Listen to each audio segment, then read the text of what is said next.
Hello. I hope you are having a great day and that you are well and healthy because I am just recovering from COVID and it's actually not been that bad. Like it was bad for 24 hours, but now I just feel like I have a cold, which is actually pretty much gone. But the worst part is just having to stay at home. Um, I haven't been able to drop my kids off at school and preschool, pick them up. My family, my mum and dad had their early Christmas dinner on the weekend, which they usually do early because they like to go away early on their boat for the summer holidays, which is fair enough. And I had to miss out on their big Christmas do because I had COVID, and of course none of them wanted to catch it off me because why would you want to get sick just before you go on your summer holiday? And yeah, so my husband and my two kids left me at home by myself while they went to Christmas with my mum and dad, and that was quite sad. So I hope that you are well this holiday season and that you haven't caught whatever bugs might be going around. So I have done a podcast on this already, but I was just so inspired by it myself that I thought, why not turn it into a YouTube video? So at this Christmas party that my family went to without me, the kids, of course, arrived home with like literally piles and piles and piles of presents. There were bags of presents, there were stockings of presents, and there were just presents piled up in a big pile. Like,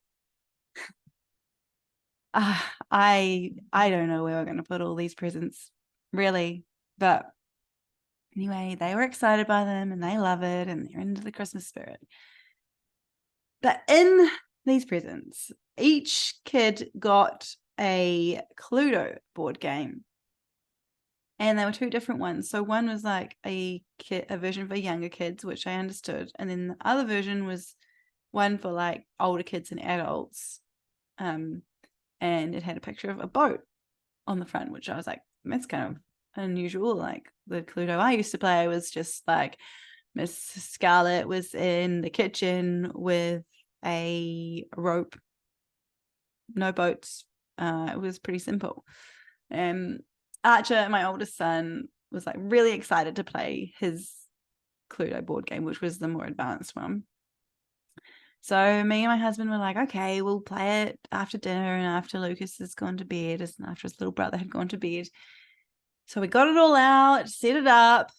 We didn't know what we were in for. Let me tell you this. So this is not a straightforward, like Miss Scarlet was caught in the kitchen with the rope kind of board game. This was intense. But when we first started this game, it was like we read the instructions, but it was a little confusing.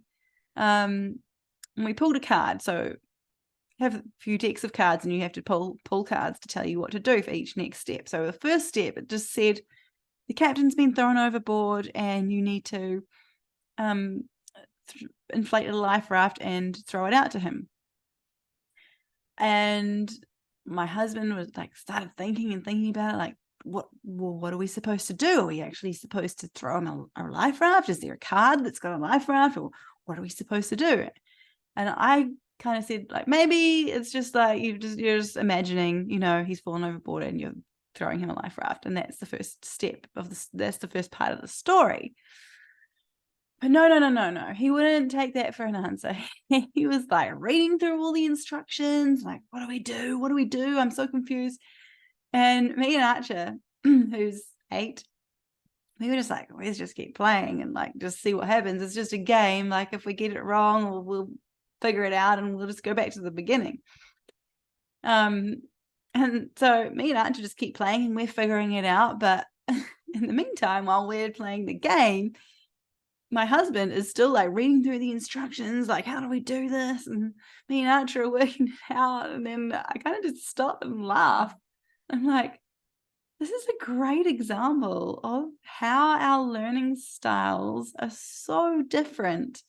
We're all learning this game, but my husband really needs to learn it by following the instructions step by step, and the instructions aren't clear enough for him to do that, because this game, I don't even think you can explain it with instructions. You just have to feel your way through. Well, that's my opinion. Anyway, he's having to try and piece it all together in his mind by reading the instructions, and me and Archer are just like, we learn by doing. It was very obvious that we were just like, let's just do it, see if it works. We'll figure it out as we go and go back to the beginning if it doesn't work out.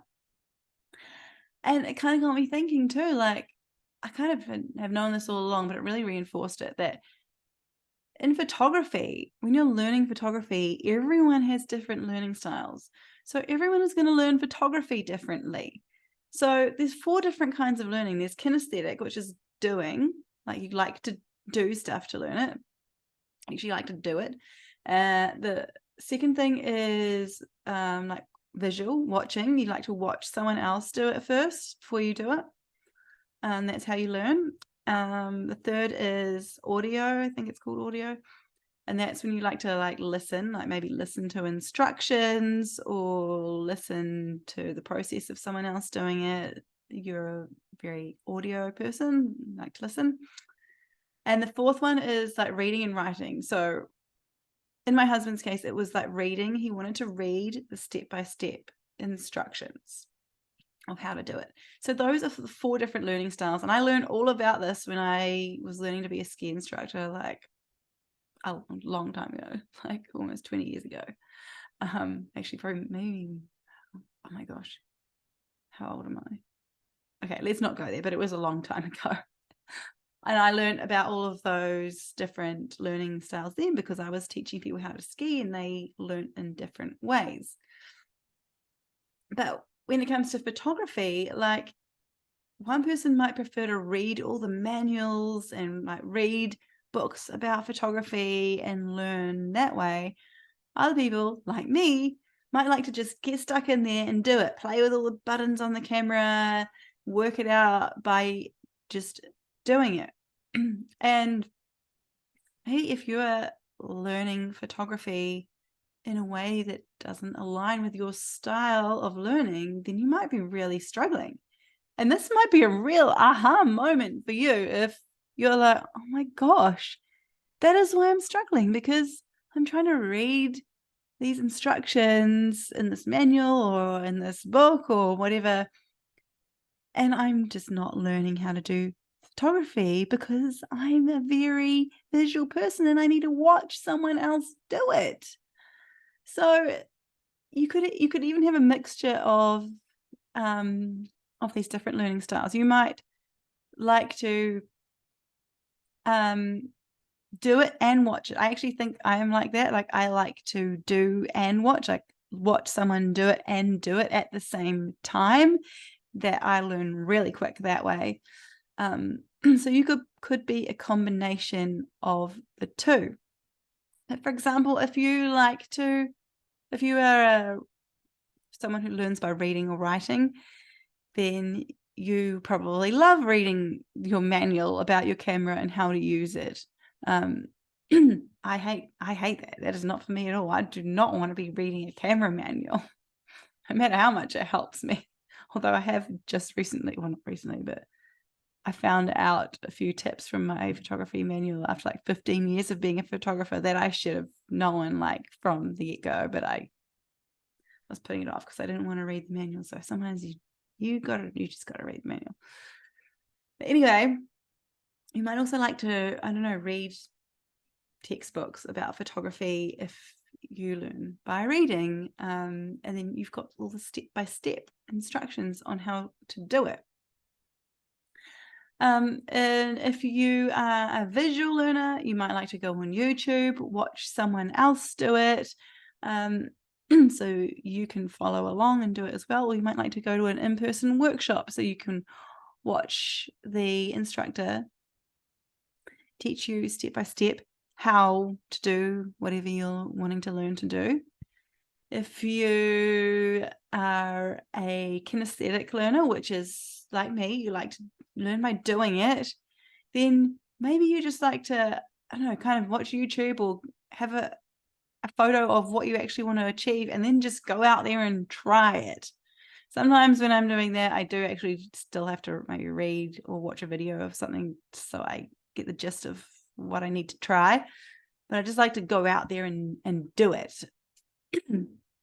And what was the last one? It was audio. So if you like to listen, then yeah, maybe YouTube could also work for you. You can listen to the instructions of there are more instructional videos on YouTube, and there are more like ones of people doing it. So there's different videos, obviously, but you could listen on YouTube to how someone is explaining how to do something, or you could listen to a podcast of how to do something, but you probably prefer to like listen to how to do it, or just listen to ideas of what other people have done in their photography.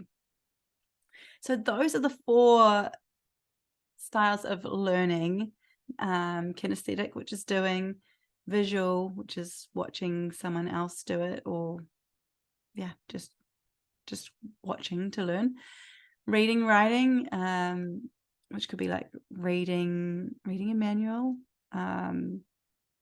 Writing comes into that too, and like some people like to write notes when you're in class and the teacher's putting notes up on the blackboard or talking, and you might like to write notes down. It's kind of part of that. Not that I don't know, you might be in a classroom learning photography, but these days that's not as common, I guess. And what was the last one? I did kinesthetic, visual, reading, writing, and audio. So you might like to listen.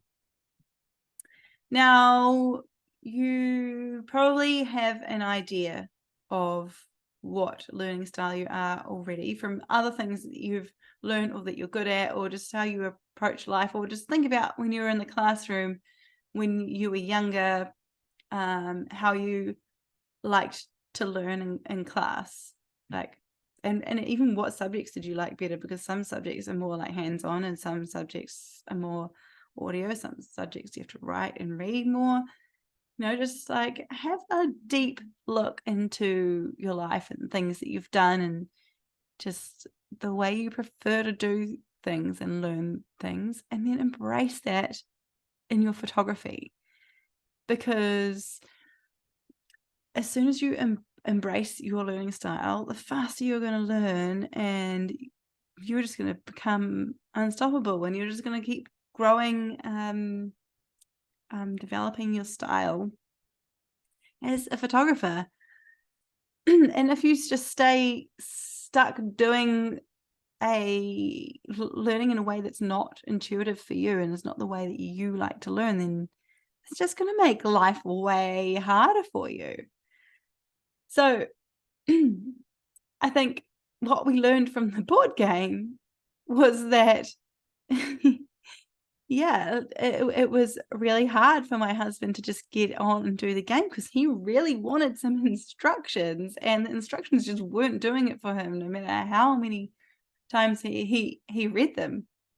But the funniest thing was, that was like halfway through the game, which we actually didn't even finish because it was going to take like 5 hours to do this game. Just a warning, if you do this new Cluedo game, which is actually really fun, but it's really long. Halfway through, my son, Archer, we discovered he'd hidden some of the cards, which were kind of important, that you needed to read to set up the whole game. I had played Cluedo before, so I kind of knew, and Archer had showed me the cards before we started, and he was like, haha, I'm going to make Daddy be Colonel Mustard, who looks like this old guy. And and what happened was we read a statement, which was one of the cards in the game. We read a statement out from Reverend Green, and my husband was like, who are all these characters? Because we were each a character as well. And I was like, oh, it's just all the characters that are on the cards. And he was like, well, where are these cards? And Archer was like, oh, I hid them under the couch. So my husband hadn't got to see any of the cards, and I don't think he'd played Cluedo before, maybe, so he didn't quite understand that there's actually like 6 people, like 6 characters in the game, and we were trying to figure out like which one of them had killed the captain of the ship or whatever. Plus, there was another like part of the instructions, which was a piece of cardboard that kind of said, read this before you start, and he hadn't read that either. So me and Archer had kind of like seen those things, and he hadn't. We just started cracking up laughing halfway through that Archer had hidden them under the couch so he would never find them.